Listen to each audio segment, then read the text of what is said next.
For this video, we were looking at the additive inverse, the multiplicative inverse, and absolute value.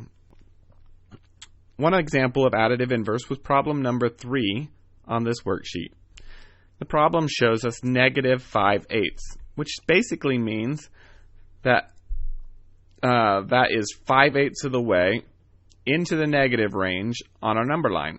In order for us to come back to 0, we need to go a positive 5/8. So the additive inverse of negative 5/8 would be positive 5/8. When added together, negative 5/8 and positive 5/8, it gives us a resulting 0. That's what we're looking for. For the multiplicative inverse, we have a slightly different process.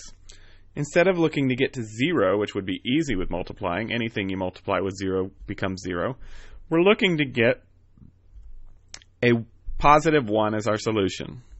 So when we're dealing with 1 over 11, we need to determine what we can multiply 1 over 11 by to equal positive 1. Since we know that a positive times a positive equals a positive, we know that we're looking for a positive number in this blank.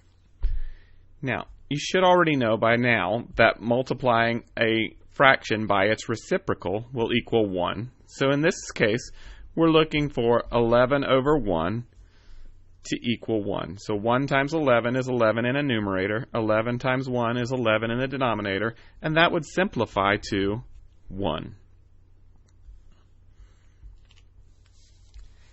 For absolute value, let's look at a problem like 44. Sorry, like number 6. It has the absolute value of 44. And we know the absolute value of 44 is just 44 because absolute value is basically dealing with distance, and as we discussed in class, it will always be positive. But then we end up with something like what we have here in the denominator. We have the number 22, which is positive, inside the absolute value bar. And the absolute value of 22 is in fact 22. But then if you notice, just in front of the absolute value bar is the negative. So after we have solved the absolute value of 22, which is 22, we have to then attach the absolute or the negative sign onto our integer because it was outside of the absolute value bars. All that's left to do is simplify, and since 22 goes into 44 2 times, our solution is just negative 2.